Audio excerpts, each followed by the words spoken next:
How's it going, everybody? I'm Steve, and welcome back.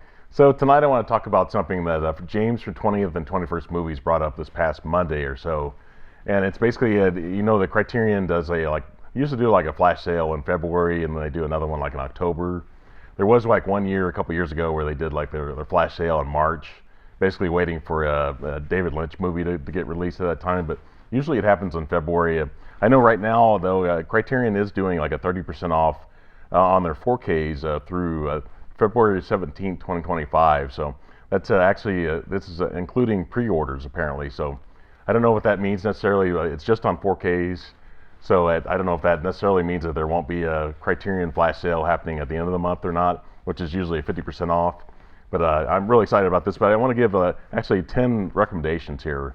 I'm not gonna rank these. They're gonna go from 1 to 10. Okay, so starting this off, this one's actually from 1964. Spy number 821. This is from director Stanley Kubrick, and the movie is Doctor Strangelove. This is in my top 3 for Stanley Kubrick movies. You know, starring Peter Sellers. He plays like 3 roles in the movie. There's George C. Scott, Sterling Hayden's really great in the movie. Slim Pickens. This is actually the first movie that James Earl Jones starred in.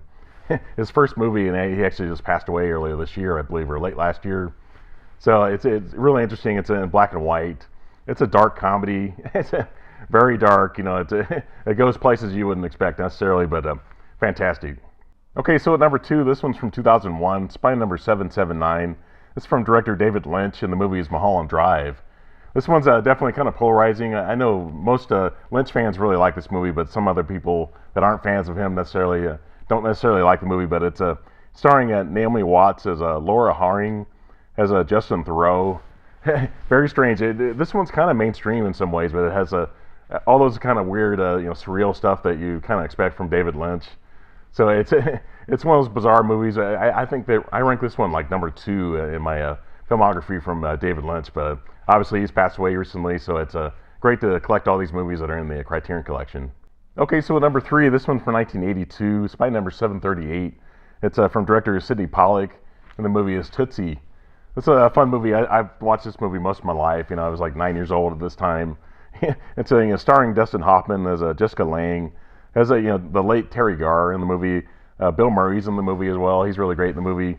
But very interesting how kind of times have changed since then. You know, this character has to do what he has to do to kind of get this part in a play, or actually in a soap opera basically, and he does what he has to do. And but it's a lot of fun. It's just the ending of this movie is really great. Okay, so at number 4, this one's from 1968. It's by number 1171, from director Franco Zeffirelli. And the movie is Romeo and Juliet. This one's starring the late Olivia Hussey. She just passed away, I think, earlier this year, as Leonard Whiting. Michael York's really great in the movie, but this one I thought this movie might go out of print at some point. That's why I wanted to pick it up. Really interesting. It's got a lot of great action in the movie, surprisingly, a lot of sword action. I was kind of surprised how much I like this movie, but some of the characters were kind of young when they did this movie, especially Olivia Hussey. But this one's a lot of fun, though. I need to rewatch this one. It's been a while since I've seen it, but I highly recommend this one. Okay, so at number 5, this one's from 1998, Spy number 65, from director Wes Anderson. The movie is Rushmore. This one's a lot of fun. I think that Wes Anderson's movies can be kind of polarizing in some ways. A lot of people don't get his humor, but it's starring Jason Schwartzman. Bill Murray's really great in the movie. Olivia Williams. Brian Cox is really great in the movie as well. But I've always enjoyed this movie. I really like early Wes Anderson movies. I love his humor. It definitely had a kind of like a family vibe to them, and they kind of lost that a little bit later on, sort of. But I thought they were more pure in the earlier days, and when he was still making films in the U.S. I think he lives in Europe now. So things have kind of changed a little bit since then, but I think it's a great recommendation. All right, so number 6 from 1957. This one's Spy number 591, from director Sidney Lumet, and the movie is 12 Angry Men. This one has a really interesting cast. Has Henry Fonda, Lee J. Cobbs, E.J. Marshall. Has Ed Begley, not junior, but the senior.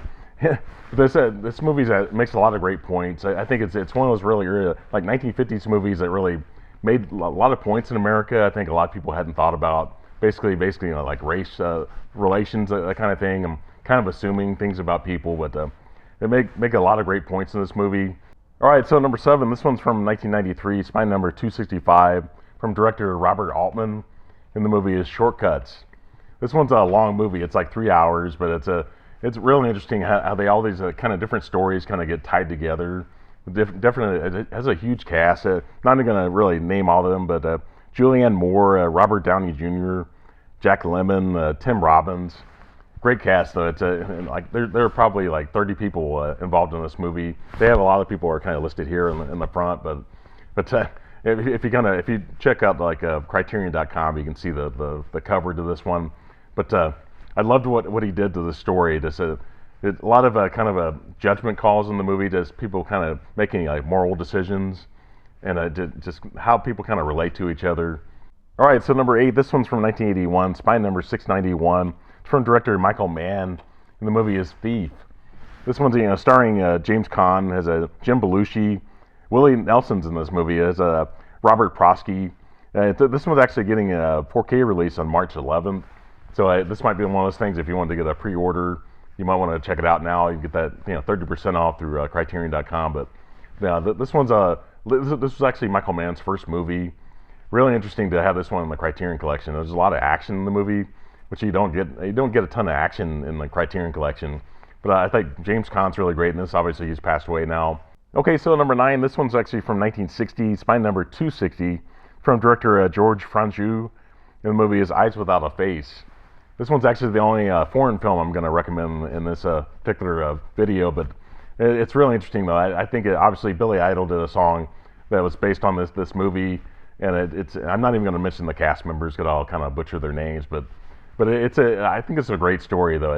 I think in the movie they don't really give you the full breakdown of the story, but it's basically based on a father's huge mistake, and he's trying to make up for it, and it's probably basically impossible for him to do that. What's done is done, and unfortunately it can't be undone. And I love this though. Even if it's kind of a short movie, so even if you don't like French movies, or you don't want to watch like foreign films, I think it's really easy to follow. The dialogue's not really heavy in the movie, and the story's really easy to follow.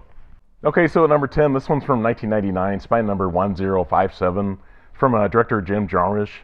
And the movie is Ghost Dog: The Way of the Samurai. This one's obviously starring Forrest Whitaker. He's on the cover here.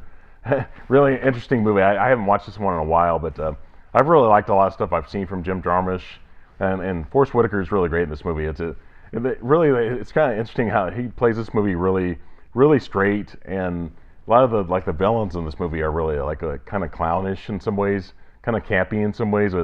But I love what Forrest Whitaker did in this movie. This one's kind of underrated in his filmography. But yeah, I think it's definitely worth checking out. Okay, everybody, so I really appreciate watching this video. If you're not already subscribed to my channel, please consider doing that. I do a lot of haul videos like this, a lot of Criterion stuff, a lot of boutique labels. I do a lot of ranking videos and studio releases and digital code giveaways. But please put a thumbs up on this video, and please leave a comment. Everybody have a great one.